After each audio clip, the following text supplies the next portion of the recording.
Welcome back. There's been 2 more murders, the Countess and Yvette. Hopefully we can get out of here before everyone's dead. And more signs are pointing towards O'Reilly. Which means Olympia might be in danger, so that's not good. Also, at this point you should have... A bottle of Dr. Moribund's guaranteed snake oil. It's 1/4 full. Yeah, you should still have 1/4 left in the snake oil bottle. I think if you use it too often, you can have less. And if that happens, you can actually refill it in the lab, I think. However, you need to do that before you look at the Countess. Because when you go outside now, the act ends.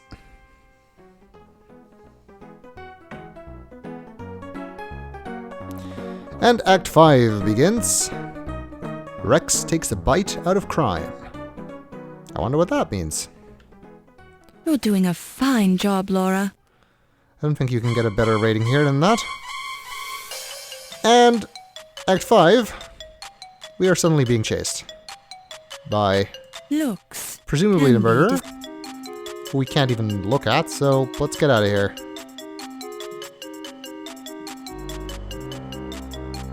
We need to slow the murderer down. Also, now I can save, so let's do that.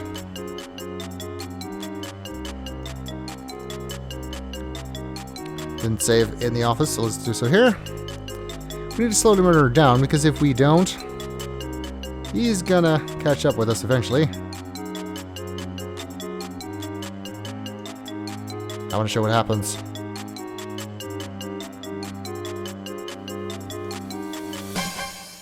Let's go back this way.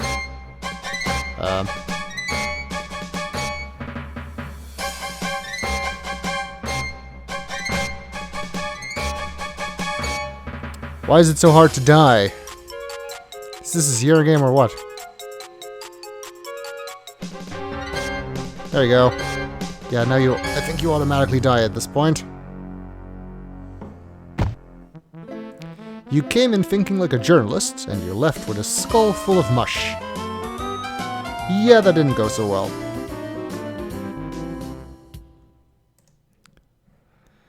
Yeah, if you just keep running, he will catch you.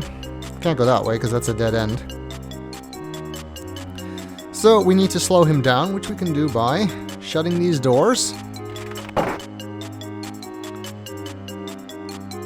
And, using the wire to tie the doors together. Of course, since the wire is in this room, you could still get it if you hadn't, as long as you did have the wire cutters, of course. Alright, so now we keep running.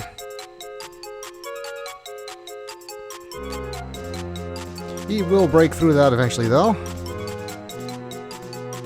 Even if we aren't 100% sure that it's Ryan O'Reilly, I do feel comfortable saying the murderer is a he, because the only female left is Olympia, and I just doubt that at this point. Alright, here we have another chance of slowing the killer down. While we can't go into the storage room. The door is locked. When you touch the doorknob, you get a heavy coating of dust all over the palm of your hand. We can make the killer think we did by putting the chair in front of it and opening this window.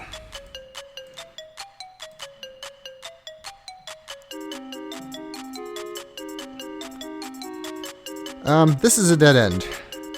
Not sure if this is a great idea.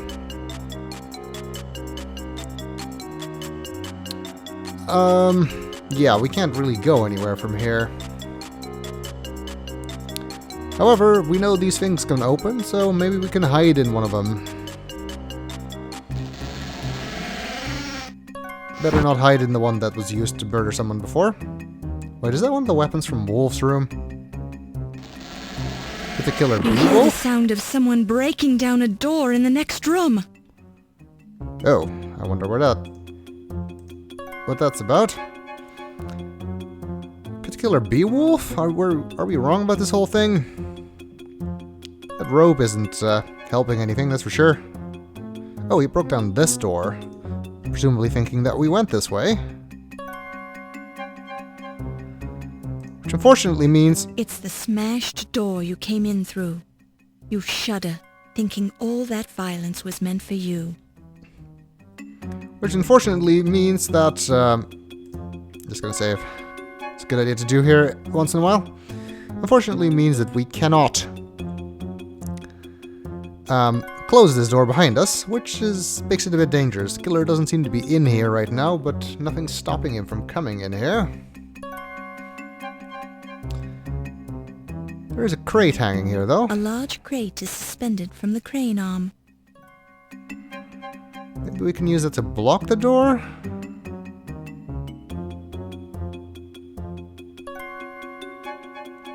That's too easily moved, though, but perhaps if we cut that wire... While this is...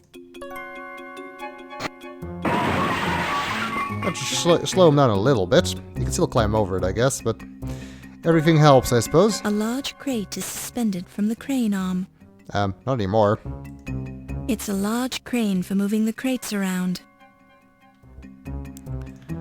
Unfortunately, where do we go now? The crane is made of tempered steel.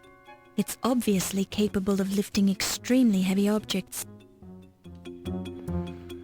There does not appear to be another way out of this room, and we're trapped. Let's look around. Maybe there is another way out. Looks. Now, you walked over there just to give me that? Looks. Really? Can't look at anything. Looks. Looks. Huh. The label on the crate says, contents, dehydrated rats. You can magnify them but not look at them? That's weird. The label on the crate says, contents, cursed idol from the temple of Kali. Open slowly. Or not at all. The label on the crate says, contents unknown. Don't open.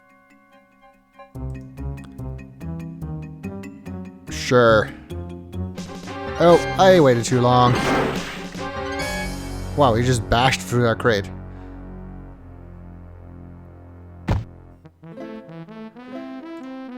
Good thing I saved in this room. Oh, need to do this again though.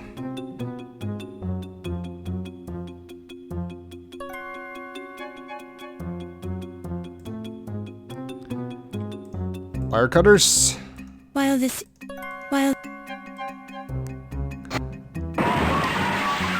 I still want to look at that crate in the left, just because I can. The label on the crate says, Borneo Express. You can count on us. I'm sure. Alright, well, this crate looks kind of weird. Kind of flat. Let's see. Yeah, there's a door behind it. This this museum is full of secret passages. Looks. Oh, Look. Can't even look at the door. Upon close inspection. Alright, let's just go through it then. It's an elevator, by the looks of it. The floor is made of rough wooden planking. Very functional. The elevator walls are scuffed and worn. Many hundreds of bones, artifacts, and dead animals have ridden in this elevator over the years, but it doesn't seem to have been used lately. Looks. The lever appears to be the only way to control the elevator. And we do need to get out of here, so let's use it. Sudden change in music.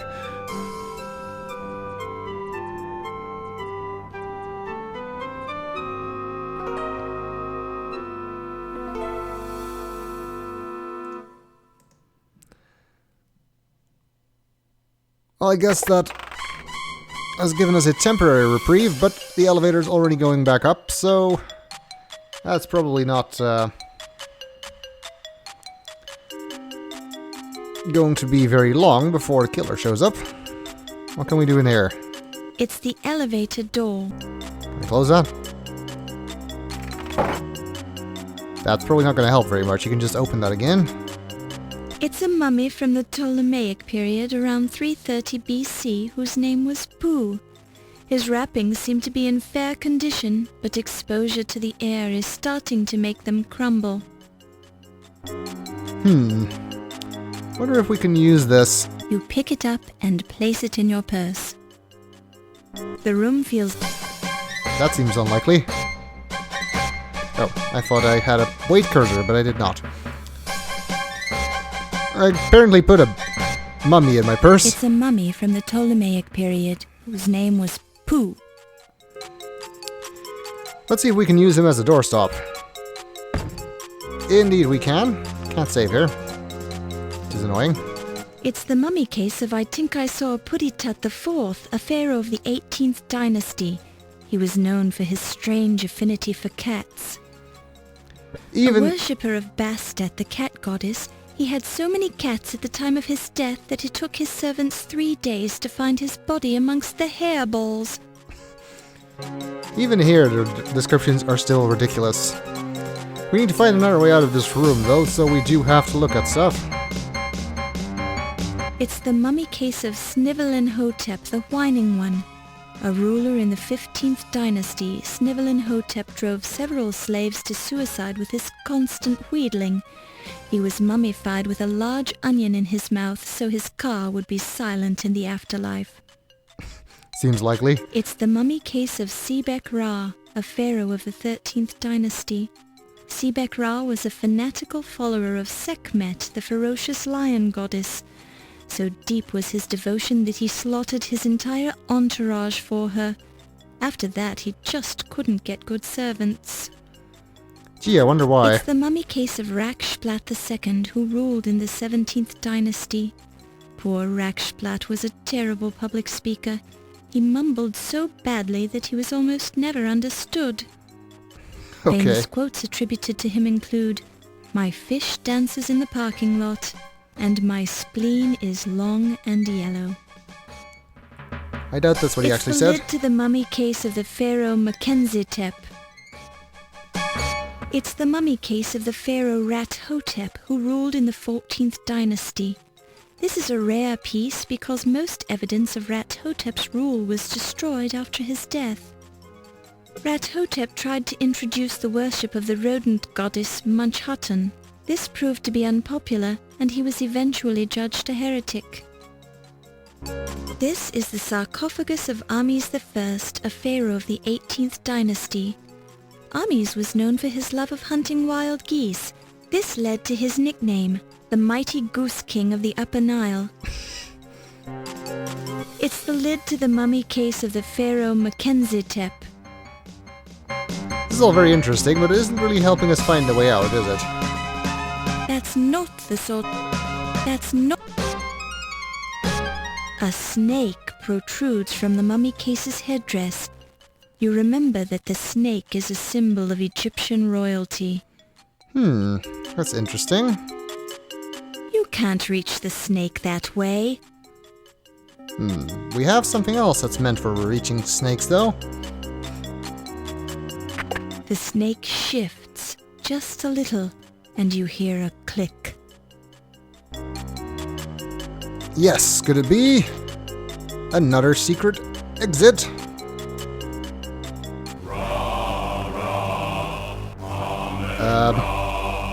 You hear ominous chanting as you encounter a strange ceremony. What have we stumbled into this time?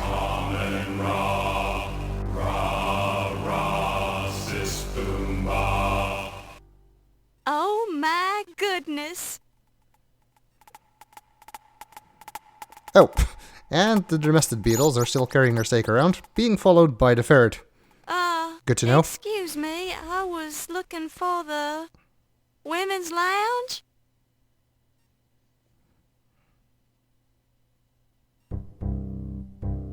You're coming with us, young lady. I think you're making a mistake. You've seen too much. We can't let you go. Not to worry. I won't remember seeing this room, or you, or anything. Really, I've got a terrible memory. Can't even remember my own name half the time. I'm sorry you found us. Our cult of Amon Rah must remain a secret. There is too much at stake here. Too many important people are involved. Cult of Amon Ra. In the museum basement. This room is a forgotten part of the original museum. We are safe here, as long as no outsiders are aware of our existence. Oh, well, my lips are sealed. If you want to dance and sing and have little meetings down here, that's your business. You cannot be trusted, Miss Bow. You're a newspaper reporter. We could be a featured article on page 1 of tomorrow's newspaper if we let you go. But people are going to miss me. They'll search the museum. The police will never find this room or your body. That's not good.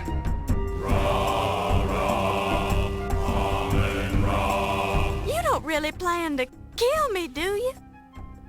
Of course not. What a relief. Kill is such an ugly word. Actually, we're going to sacrifice you to Amon Rah. Can we talk about this? There is nothing to discuss. You should be proud to die in such an honorable fashion. Young Egyptian maidens used to fight for the privilege of being sacrificed to the great Amon Rah. Now wait a minute.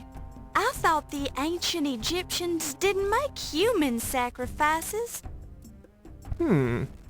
You're familiar with the history of ancient Egypt, Miss Bow? Well, I've learned a few things. Perhaps we could test you. Do I have any other options? We can test you or sacrifice you. It's your choice. I'm liking this idea more and more. What kind of a test is it? Amon Rah may choose to intervene on your behalf. It is our tradition that we must let you live if you can answer Amon Rah's riddle. Great. Of course, you'll have to answer the riddle with hieroglyphics.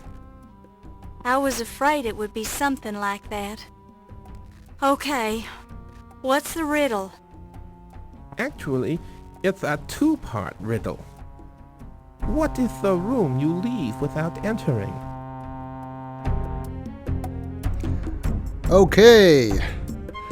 It's a riddle. Also, didn't the Countess say she thought there would be like a secret cult here somewhere, and we thought that was ridiculous? Not so ridiculous, it turns out. Also, I guess this is what Yvette let Ramses into the museum for. She did talk about little ceremonies. I wonder if Dr. Smith is in on this too. We have to answer this riddle, though. What is the room you leave without entering? We've heard this riddle before, of course, when Ziggy related to us. And we've actually seen a hint to it before, too. In the hieroglyphics on the blackboard in Olympia's office. Because it was talking about some things, including the words womb and tomb. So yeah, the womb is the room you leave without entering, because you are born there. Not much of a room, but still. So we have to answer that in hieroglyphics. Fortunately, we can just spell the English word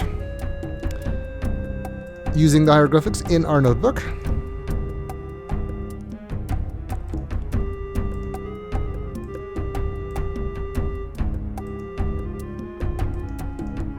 That's correct. Now, the second riddle. What is the room you enter without leaving? And that then would of course be a tomb.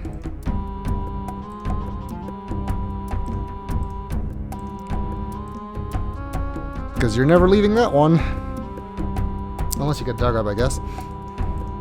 Very impressive. You are the first person who ever answered that riddle correctly. The wise Amon Rah apparently wants us to spare your life. Will you swear to keep our location a secret? Of course. Then you may leave. May the great Amon Rah guide your footsteps. Thank you. Now I just have to outrun the person who's been chasing me. Who is chasing you? Do you think they'll find their way in here? I'm not sure who it is, but I believe it's the same person who stole the Dagger of Amon Ra from its display case. And I'm sure they'll find their way in here. If that is true, they will not leave this room alive. I suggest you leave through our secret escape route behind the altar. Go now, and remember your promise.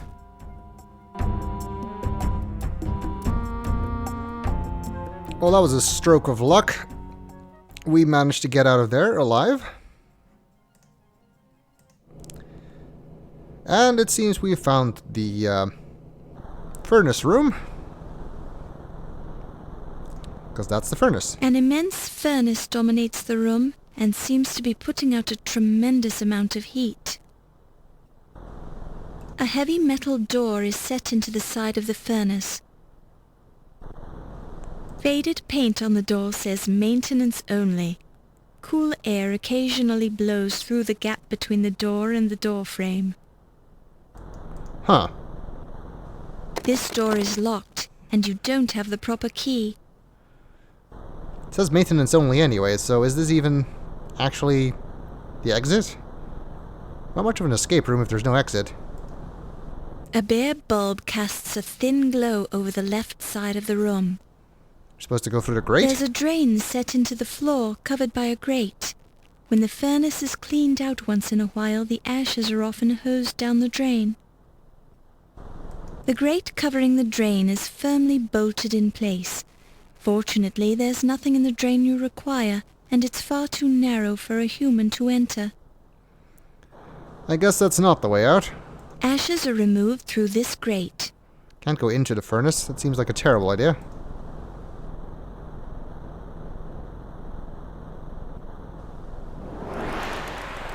Yep, that was a terrible idea. If you can't stand the heat, stay out of the furnace. Now let's not do that again.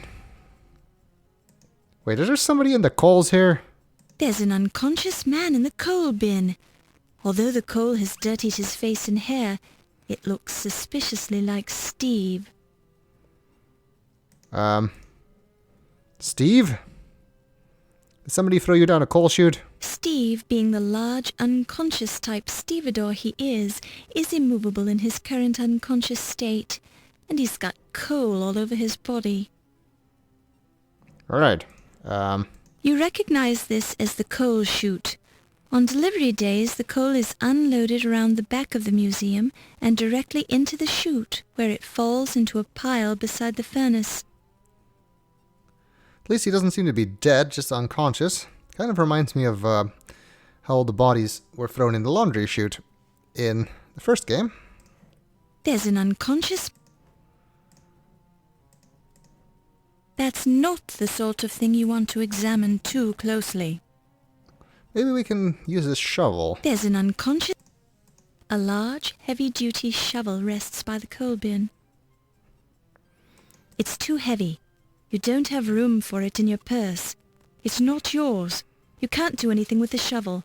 You have more important things to do than use the shovel. Besides, the shovel is rusted into place.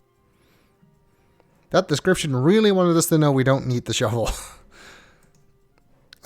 We need to get the coal off of Steve, though. There we go. There's an unconscious... Maybe a little bit more? Steve being the large, unconscious... Nope, that does not work still. He needs to be not unconscious. Oh, we did get smelling salts. Smelling salts. Phew. Those can be used to revive people, right?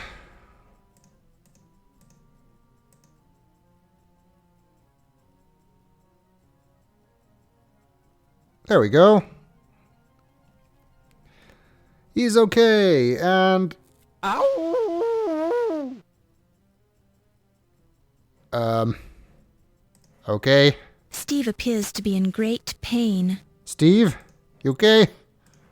Silence alone is... Can we talk to him? Questions. No, we cannot. Don't touch it. Nor can we carry him. That's going to be a problem. The killer is going to get him.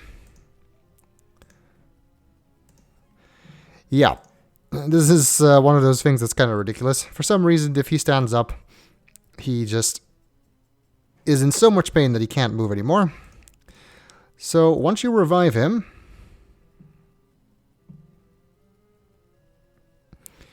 you quickly have to give him his boot. And then he's fine. My head.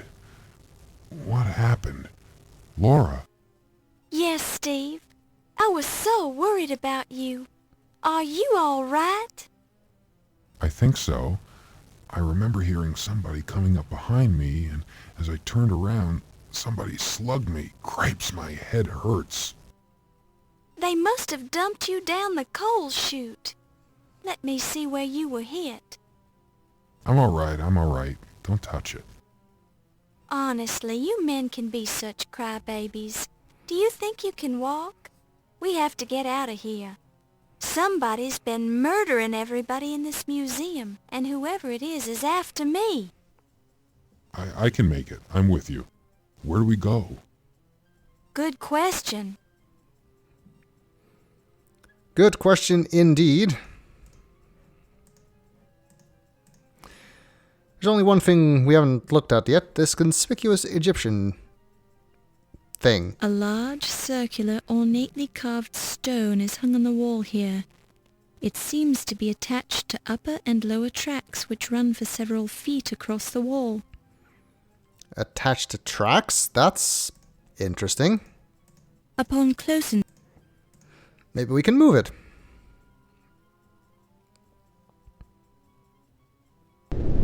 Or Steve does in this case. And it's another secret passage. With the stone slid to one side, you can see a dark opening set into the wall. And yeah, you definitely still need the light when going into secret passages here.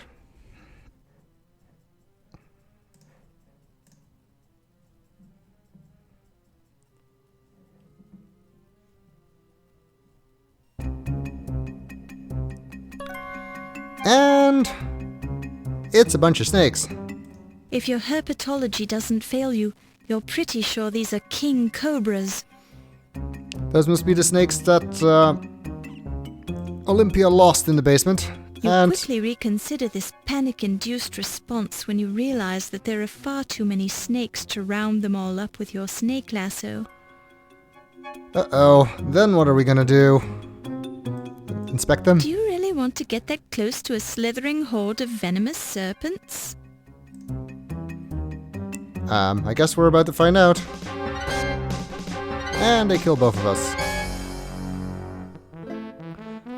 Your dying thought is, venom I ever going to learn. Same as when you get killed by the Cobra in Olympia's office. Well, that didn't work. However, let's try that again.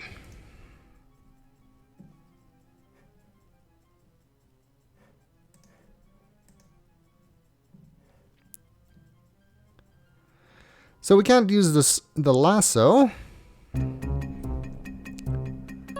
However, fortunately, we still have some snake oil left.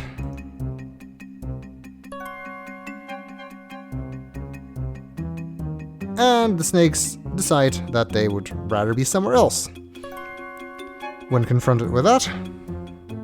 So we can move on. We cannot save, which is unfortunate.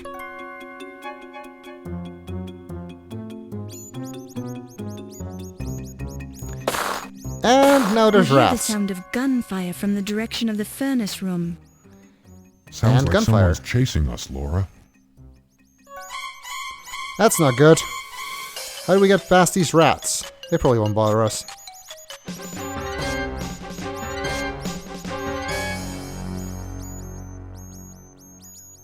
Or they'll kill us.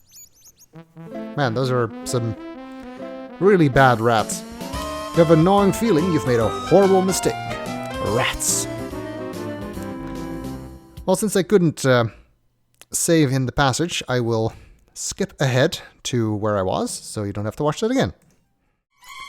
The way to deal with the rats is, of course, to distract them with some cheese. Let's see if we can lead them away from us. By tossing the cheese into that door.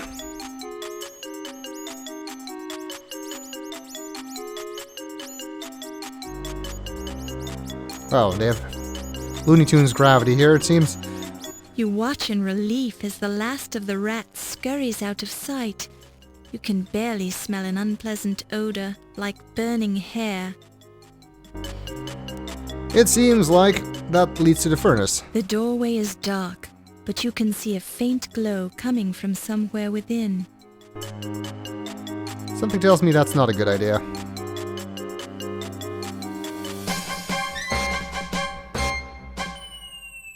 Nope. And... okay, Steve also falls in for no reason.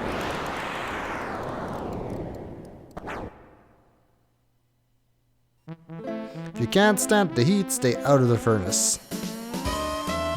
I will again skip to where I was. Alright, well with the rats taken care of, let's try going through the other door this time. The doorway is dark and forbidding. Maybe, but probably doesn't lead to the furnace, so that's good.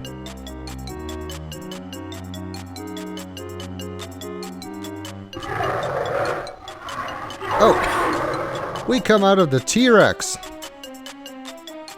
However, we are still being chased at this point. So, how are we supposed to prevent the killer from getting at us? It's a Tyrannosaurus. I'm trying to show him coming through there. He even gives you way too much time there. There he comes. And we get shot. You'll get nowhere with that holier-than-thou attitude.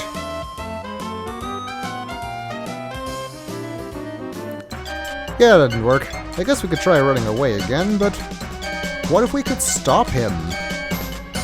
Remember the title of this act? Rex takes a bite at a crime.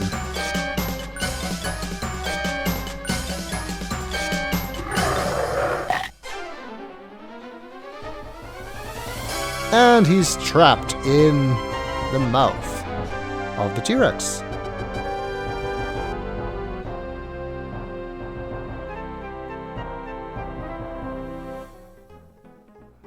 And of course they don't show us who it actually is, so we still got to figure it out ourselves.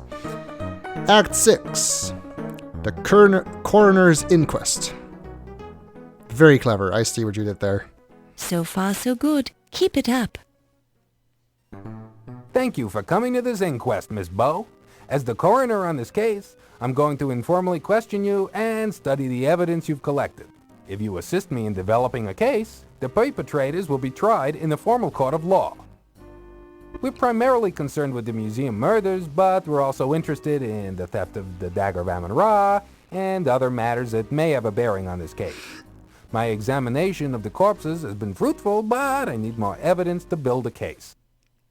Any information you can give us would help, but you must justify your conclusions with the evidence you've acquired. False accusations and unsupported conclusions will not be tolerated. Although I don't wish to pressure you, your employer is also here to judge your performance on this investigation. Since this is an informal proceeding, I've allowed it on the basis that your newspaper will cooperate with our wishes. Now, to the questions. Who murdered Dr. Pippin Carter? Alright, here is where the game tests you to see if you've been paying attention. And it starts with the most important question: who is the murderer? Well, most of the people who could have been suspects are dead. So, of the people we have left, Steve seems highly unlikely. Wolf seems to care way too much about the museum and the things in it to have done such a thing. Ramses may have a secret cult going in the museum, but despite his attempt to kill us, he does not seem to be the other killer, especially since he was at the cult while we were being chased. Olympia Miklos is creepy, but I doubt that she's actually the murderer. Doesn't seem to have any reason to. And Dr. Smith, well, we don't know where he's been this whole time, but again, he don't really have a reason to murder all these people. Dr. Carter himself, maybe, because of the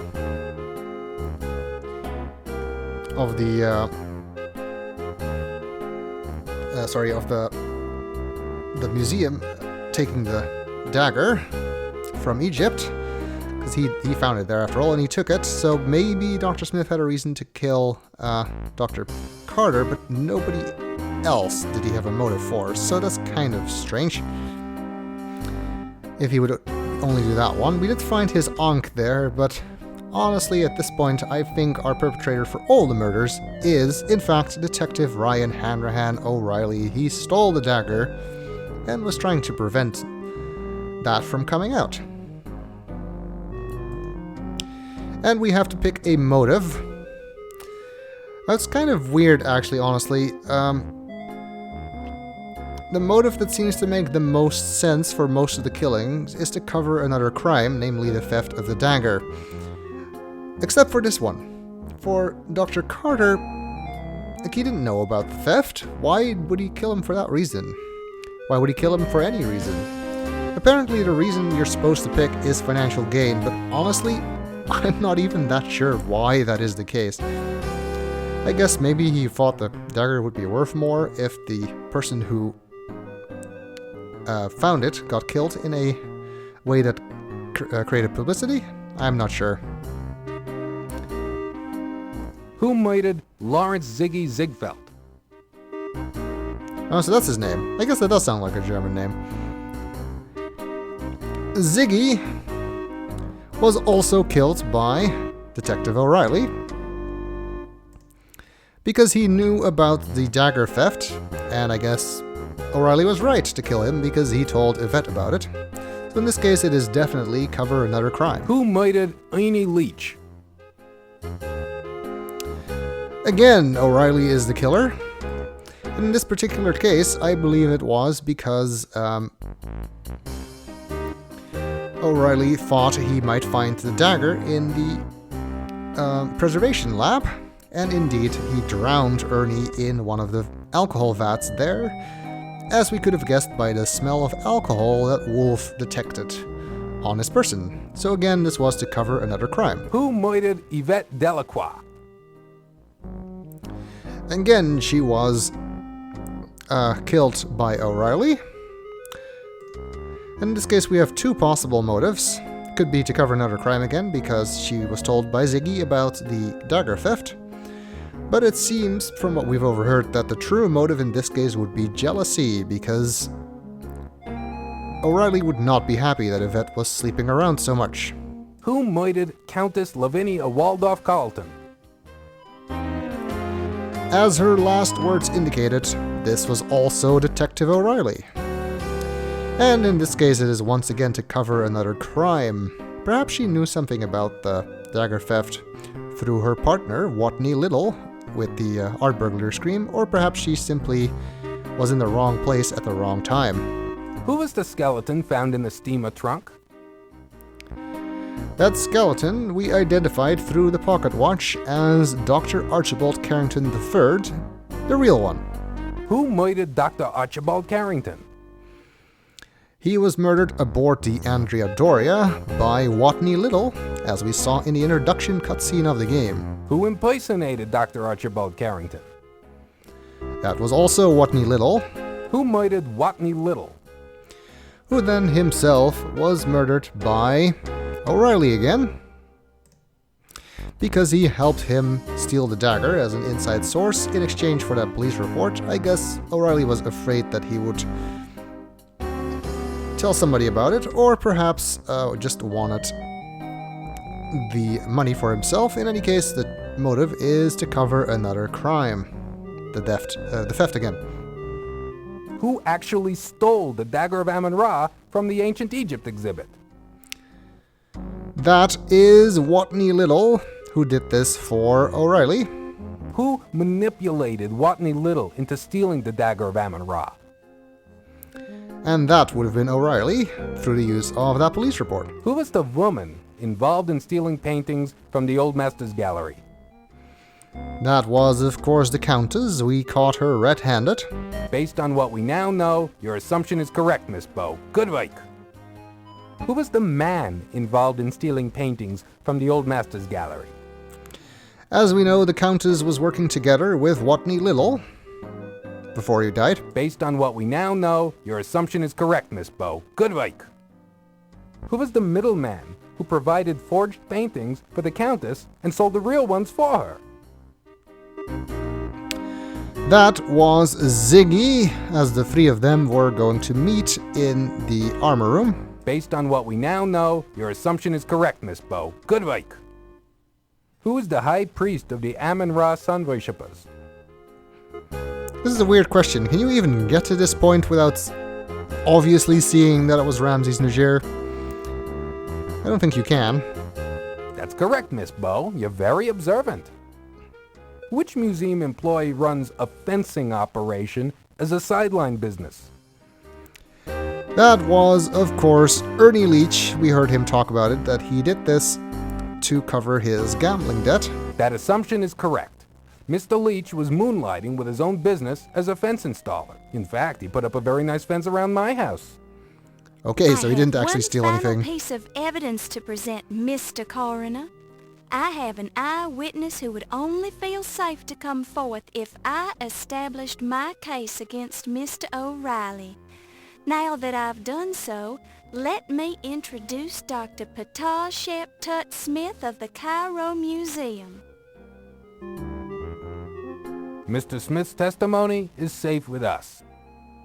Many thanks. I was in the Egyptian ceremonial room, underneath the museum, when Detective O'Reilly killed two of my fellow sun worshippers. I saw with my own eyes how he gunned them down without mercy when they tried to stop him from chasing Miss Bow. However, we only managed to slow him down. His hood fell back briefly, revealing his evil face to us as he slaughtered our people. That son of a camel should not be allowed to run free upon the sands. Will you testify in court to what you witnessed, Mr. Smith? Happily, sir. My dead fellows expect their revenge, although Amon Rah will certainly destroy O'Reilly's car when he journeys through the underworld. I'm not qualified to give my opinion on Mr. O'Reilly's spirit in the next world, Mr. Smith, but I'm sure your testimony will help your dead friends sleep peacefully. Thank you for coming forth. I must admit that I'm impressed by your methods, Miss Bow. Not only have you identified the murderers of those unfortunate individuals, but you have also uncovered the skullduggery involving the Dagger of Amon Ra. Our case is very strong now and prosecution can begin. The New York Police Department owes you a debt of gratitude for your assistance in apprehending these malefactors. I'm sure that a commendation of valor from the police department is in order. Thank you for your help. And we got all the answers right. Laura Bow Soul's dagger theft and museum It's all murders. that lousy reporter's fault. And Damn O'Reilly interfering Laura Bow. went to prison.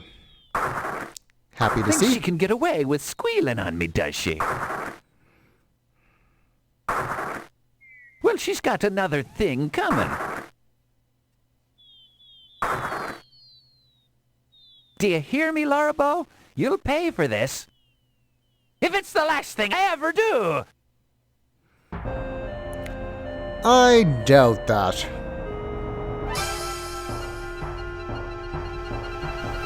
Especially since there is no Laura Bow 3. Thank you for waiting, Laura. I didn't mind, Steve. Laura, Yes? would you mind...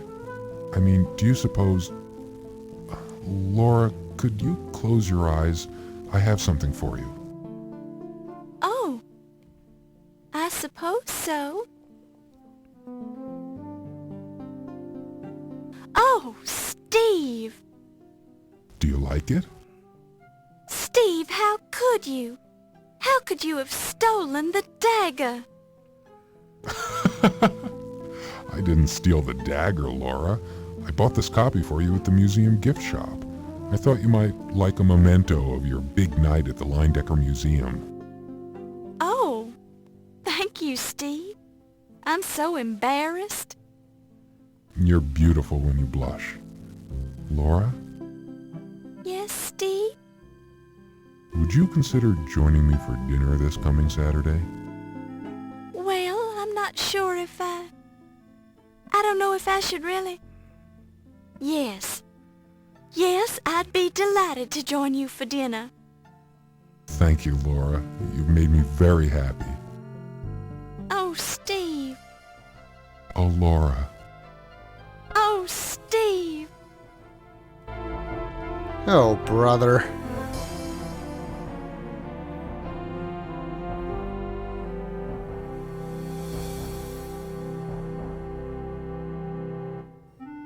Since his skeleton was so nicely cleaned by the domestic beetles, Dr. Carrington's bones will soon be hanging on display in the Leyendecker Museum. Yvette Delacroix died plastered. Her remarkably lifelike statue now lives on in the Old Masters Gallery of the Leyendecker Museum. Her memory lives on in the minds of all she touched. Her sculpture is attributed to Ryan O'Reilly, 1926. Pleased by your success at finding his Dagger of Amon Ra and his murderer, Dr. Pippin Carter now rests in peace. Pippin Carter's body was transported to Egypt by his cousin and now occupies a place of archaeological honor in the Temple of Amon Ra in the Valley of the Kings. Due to your success at recovering the Dagger of Amon Ra and finding the murderer, Wolf Heimlich continued as Chief of Security at the Leyendecker Museum. 2 months later, he was married to Dr. Olympia Miklos. 2 years after they were married, Wolf and Olympia had a child they named Morgana Wolf Heimlich. Having died in the course of this story, Watney Little's life of crime came to an abrupt end. As he was not a nice man, nobody missed him. Due to your success at recovering the Dagger of Amon Ra and finding the murderer, Dr. Olympia Miklos married Wolf Heimlich, who continued as Chief of Security at the Leyendecker Museum. 2 years after they were married, Wolf and Olympia had a child they named Morgana Wolf Heimlich. As fond as he was of the Leyendecker, Ernie Leach noted in his will that he wanted his body donated to the museum. His body now resides in numerous small jars of alcohol, which will be placed on display in the new Hall of Internal Biology, adjacent to the Hall of Late Mammals. Dr. Patasheptut Tut Smith finally gave up on getting the Dagger of Amon Ra returned to Egypt. However, once it completed its US and European museum tours, it was returned to the Cairo Museum anyway. So, several years later, Tut died a happy man, even though his death was the result of an Egyptian cobra bite. After losing his head in the museum, Ziggy found himself unable to continue his criminal career. His head has been preserved and is now on display in the Life Mask exhibit at the Leyendecker Museum. Ramses Najir continued his successful career as an accountant and as head of the secret Egyptian cult of Amon Ra. With his strong high society ties, his accounting business made Ramses a millionaire in 15 years. Having died from a snake bite, the Countess Lavinia Waldorf Carlton did not live long enough to inherit any money from her last husband, Sterling. Thoroughly impressed by your success as a reporter, your editor Sam Augustini nominated you for a Pulitzer Prize and was present when you received your Citation of Valor from the police department. Sam retired 10 years later to become a gentleman cabbage farmer, fulfilling a secret lifelong dream. Pleased at your success, Crodfuller T. Rhubarb was happy to become your assistant at the New York Daily Register News Tribune. Henri Lamour, the coroner, continued his successful career studying dead bodies for the next 50 years, finally retiring in 1976 to tour with a rock band, the Ungrateful Dead.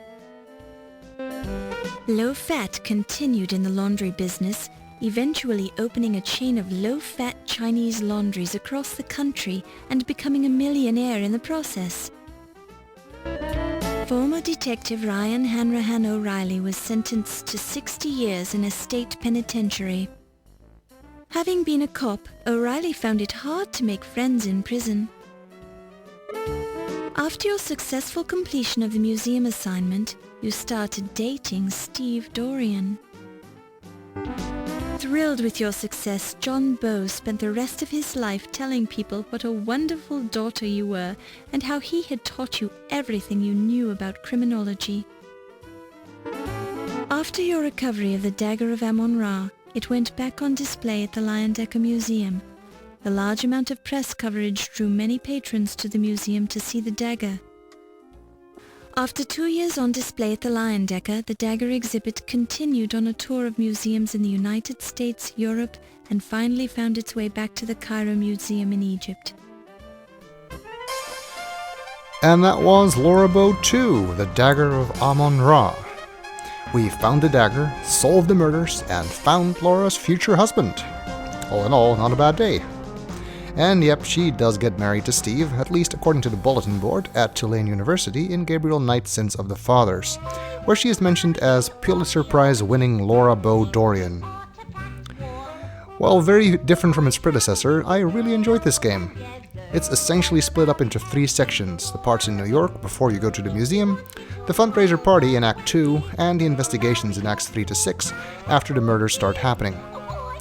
The first part plays more like a traditional Sierra Adventure game, while the latter 2 parts feel more like the Colonel's Bequest, with its event-driven clock and gameplay that is driven more by observation and investigation rather than traditional puzzle solving, though there is still some of that too. The story is interesting, and the many quirky characters help bring it alive. The mystery itself is okay, though personally I didn't like how little evidence there is linking O'Reilly to the murders before Yvette accuses him of stealing the dagger. I would have preferred it if that created more of an "of course, how did I not see that" feeling in the attentive player. Still, all the plotting and scheming by the other characters that didn't commit murders played more of a part in the story than in the last game, which made uncovering all of it more fun. The only really weak part in the game, in my opinion, is Act 2, where you interrogate everyone. That is simply way too much talking, all crammed into one part of the game. It's too much even for me, and it would have been better if that had been spread out across the game more.